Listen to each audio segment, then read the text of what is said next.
Welcome to Social Dilemma. Ito ang ating first episode for 2025 and we are now entering our season 3. Nagbabalik ang ating defending champion na si Jensen after 6 months. Papakilala ko sa 5 bagong players na hahamong kuhain ang iyong trono. Laida. Hello po.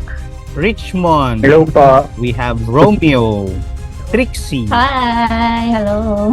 At si Zai. Hello everyone. Ang mga tanong dito ay kinuha ko lang at hinugot ko lang mula sa iba't ibang social media platforms. So meron tayong 50 questions. Ang bawat tanong ay may face value, ranging from 1 point, 2 points, 3 points, and so on, up to 50 points. In essence, the lower the number, the easiest the question. So be the last one standing. May chance mag-uwi ng up to 1,000 pesos. Ang round 1 ay pagtatandem-tandemin ko kayo. Okay, round robin siya. Teamwork muna to. Kaya, simulan na natin. Let's play The Social Dilemma, Season 3. Ang unang tandem natin, Trixie and Jansen. Siguro 4 na lang. 4? Okay. Oh my God. Name this TikTok trend. Eh, parang wellness dance naman yan eh. Hindi, napanood ko tong dalawang... Di ba yan yung maybe this Oo. time? Wait lang, ano yung nasa gitna? Yung kay ano yan, maybe this Ang point time. For 4 points, that is correct. Told you. Trixie and Zai. Saan tayo, girls? 17, Facebook. Facebook? Pero di ako sure. Tamang hula lang ba? Oh my God. Okay. Kakapanood ko lang yan. OMG. Ano ang mangyayari sa Pinatawag ko mermaid lang. performer? Kakainin niya yung ulo. I mean, susubo or basta aanay niya yung ulo ng mermaid. Correct. Yay! Trixie and Romeo. 6, TikTok. Fill in the missing lyrics. Sinong mapalad? Sino ang blank? Wait, sinong mapalad? mapalad? Sinong kaawa-awa? Ay, oo. Kaawa-awa. I think kaawa-awa, oo. Correct. 4 na chef ang naglaban-laban sa anong dish para husgahan or i-judge ni Gordon Ramsay dito sa Pilipinas. Halo-halo. Yung viral sound na ginagamit sa TikTok, ewan ko na lang kung ano ang mga ipangahawak ko sa mga blank at maaksidente na lang ako, mabidyohan lang kayo, hayop. Sa mga gamit. Oh my God, mali pala yung nasa isip ko. Any wild guess? Sa mga bato. Di po ako sure doon. 10 seconds. Oh my God. Eight, Sige, sa mga bato, 7, let's go na. 6, 5, Or 4, sa mga 3, 2, 1. crap. That is correct. Ewan ko na kung ano ipangahawak ko sa mga bato at maaksidente na lang ako, mabidjual lang kayo, hayop. Oh my God! Ang next ay si Jansen at si Romeo. 8. Paano ang post ng TikTok trend kung saan ginagaya ito ng mga kamukha ni Jonella? Nakaganon ba yun? Nakaganon yung tuhod? Nakataas yung Oo, tuhod? nakaganon. Tapos yung tuhod nandito sa taas. That is correct. Of Jensen at si Richmond. Nung nagtatanong si Shasha Padilla kung ano ang next niyang kahuhumalingang panoorin. So nag-reply si Miguel, sabi niya, try niyo po silipin ang mga batang blank. Riles for 10 points, that is correct.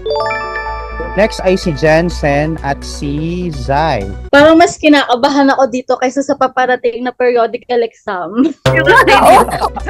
Hala, kinakabahan ako.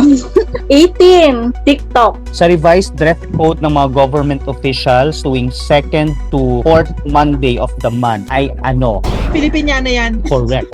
Hey! Ang pisngi ko kumakalog.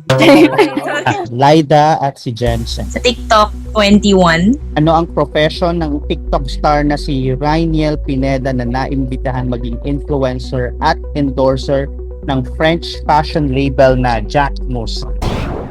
Sorry, naisip ko nga nasa Viva Max siya. Sorry. Pero parang sexy star pala. Model? Or ano? Feeling ko attorney yan eh. Wrong. The correct answer Ay, is security guard. Next is si Trixie at si Richmond. Anong bansa ang nire-represent ng half Filipino na si Jake? Basta Europe. TikTok lang talaga ako confident. Oh no. Yung kay ba? Parang niyo. Correct. Pinalitan ng University of the Philippines Diliman ang pangalan ng College of Mass Communication at tinawag na itong UP College of Blank and Communication. Arts and Communication. Parang bagay naman Pwede. Wrong. Ang tamang sagot dyan ay UP College of Media and Communication. Tama? Oo, tama. Suddenly si Romeo na ang lowest. Pero marami pang turn si Romeo. Ang original caption ng video na ito ay gumaganda ang blank kapag marunong mag-blank. Gumaganda ang Gumaganda ang babae kapag nadidiligan. Ay, charis. gumaganda ang babae kapag marunong magluto. Gumaganda daw ang Japanese kapag marunong magtagalog. Arigato, arigato, thank you, thank you. Lyda, you just have to be very strategic on this kasi it's either you or si Romeo yung matatanggal this round. Richmond and Zai. Ang billboard na ito ay endorsement ng anong brand? close up. Ay, Oo nga. Tama. Close up. Ang next ay Richmond and Lyda. Nagpapa-edit siya at nagpapatanggal ng mga bakal sa anong establishment?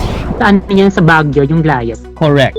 23 para medyo safe. Magbigay ng pangalan ng at least isang vlogger na nakasama sa top 3 na poging content creator for 2025 ayon sa Pinoy History Facebook page. Yung kapatid ni Niana, ano nga ba yun? Anong sagot mo, Light? Si Sir Gavin lang po yung kilala ko na lalaki na vlogger. Sir Gavin or Kong TV? Sino sa kanila? Wrong. Nasa third place si Gio Ong. Ay, shucks. Oo nga, si Gio. Yung number 2 ay si Kalinga Prab. At yung number 1 ay si Glester Capuno. Sa pagtatapos ng round, Romeo, ikaw ang nakakuha ng pinakamababang score and you are eliminated from the game. Round 3. Lyda, Oh my God. sa mga prank videos ni Jepitot, ano ang nangyari sa Pranking the Sky? Parang hindi niya kayang i-open yung parachute niya. Pranking the sky. Ha, you're ugly. 30 points to, that is wrong. Zai, ibigay ang pangalan ng mall na ito na gigibain at i-redevelop ang property by 2025. Hala, hindi ko alam. Shangri-La? Market. Hindi ko akala gigibain ng market. Saan branch kaya yun? Ang isang branch, isa lang yung market. Jansen, anong serbisyo ng gobyerno ang nirereklamo ni ate sa interview na to? Hindi naman siya mali. Unang hirit pag galing. MMDA? The correct answer is Ang gusto ko lang po sa nawasa, sana kahit 1-2 oras, mayroon man lang. Magbabahuan na yung mga kipay namin. 25 Facebook. Hala. ano ang laman ng perya roulette na ito? Pichel. And Pichel. that is wrong.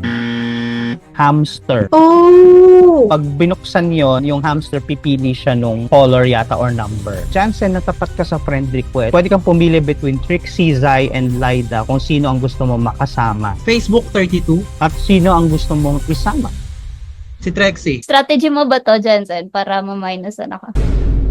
Hindi kasi diba sabi ko kanina, Jensen, TikTok ako confident. Tapos dinamay mo sa Facebook. Pero, ewan ko, hindi may minus din naman siya, so...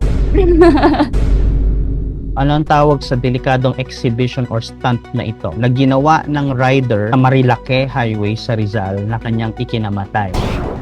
Planking na lang. That is incorrect. The correct answer is Superman. Na-drag si Trixie, naging 172 points, pero ikaw pa rin yung mataas. TikTok 36. Anong hayop ang tinutukoy sa isang sikat na made-up nursery rhyme sa TikTok na nasa pink stairs?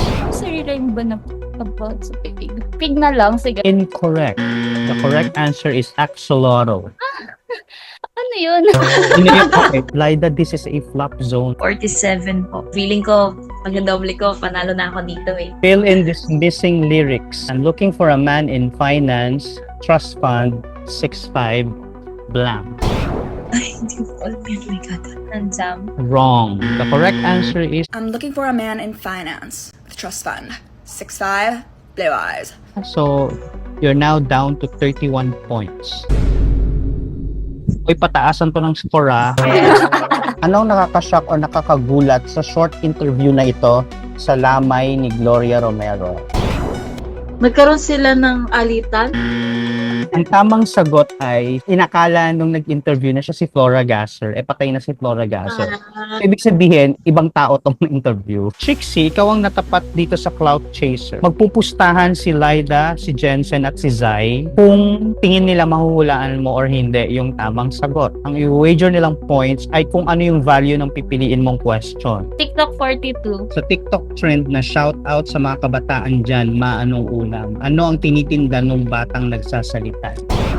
Lyda, tingin mo makuhulaan to ni Trixie or hindi? Makukuha po ni Miss Trixie. Mahulaan niya yan. Sige, oo. Oh my God, nakaka-pressure naman. Hotdog sandwich, yung cheesy hotdog sandwich. That is correct. Okay. Pass na muna for now. Ang singer na si Juan Carlos ay pinapa-public apology ng Iloilo LGU dahil sa ginawa niya sa Dinagyang Festival. Ano ang ginawa niya? Nagwala po. The correct answer is nagmura. Ang nakakuha ng pinakamababang score ay si Lyda and you are eliminated sa game. Round 4, mapapasayaw ka after mong makalagpas sa immigration. Which Destiny's Child song ang sinasayaw dito? Who runs the world? Mali yung title. The correct answer is Lose My Breath. Ano ang title ng 2025 Oscar nominee film ni Paloma Diamond? Dumadaan ba sa ito? Di ba siya yung witch? Hindi! Ano yan? Hindi naka-follow ka sa kanya. Sunset Boulevard. The correct answer is Bluff. Okay, Jensen, forward ang susunod. Pwede mong i-forward yung tanong kay Zai or kay Trixie. Pang ilang year na ang founding anniversary ng Bestlink College, kung saan part ng kanilang anniversary ay karoon sila ng field trip sa Bataan na nagkaroon ng controversy. Di mapasa ko. Kanino? Bigay ko kay Trixie. You betrayed me. Pili ko 100 anniversary. The correct answer is 23rd. Sa mga nanonood, kung gusto nyong sumali, punta lang kayo sa link na ito na makikita nyo sa screen or scan the QR code. Fill in the missing lyric. I think I like this little blank. Final life. Anong kulay ang pinapakita ni nanay sa kanyang anak? Magenta. Anong color to? Red? Mali. Vermilion. At sa pagtatapos ng round, Zai, ikaw nakuha ng pinakamababang score and you are eliminated. Round 5, times 3 na lahat ng tamang sagot. Sa anong magazine ang pictorial na ito ni Lenny Robredo? Mega? 137. Kung comeback is real ka, Jensen, ha? Pass or play? I'll go with play. So sa bagong feature ng Instagram kung saan pwede mong i-share ang iyong actual location, nasa anong mode ka kung naka-hide ang iyong location? Nearby mode? The correct answer is invisible. At si Trixie ulit ang leading. Trixie, Oh my God. kung sino siya? Oh my God. Hindi na ako ma-TV ngayon eh. Puro phone na lang. Hindi ko kilala to. The correct answer is Abid Green. 79 ka na lang, Trixie. Sinong member ng British Royal Family ang nag-relaunch ng kanyang bagong Instagram account noong January 1 na nagkaroon agad ng 1 million followers within 24 hours? Prince Harry? The correct answer is Meghan Markle.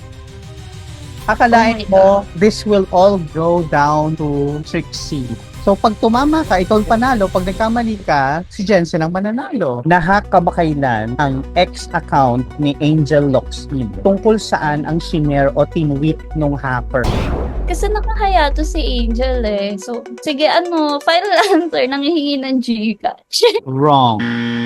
The correct answer is, nag-tweet siya about cryptocurrency. Trixie, ikaw ay eliminated. Congrats, Jensen. Ito na naman po tayo.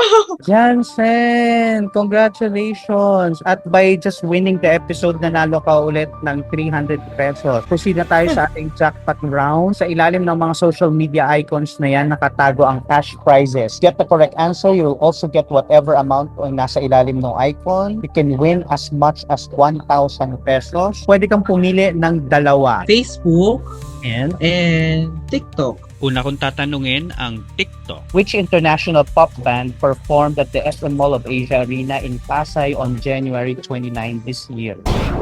Di kasi ako fan ng mga concerts, to be honest. Lauf? Love? Wrong. The correct answer is Maroon 5. Doon naman tayo sa Facebook. Si Arman Salon ay namataan sa audition ng ano? Ano na lang, sangre na lang. That is wrong.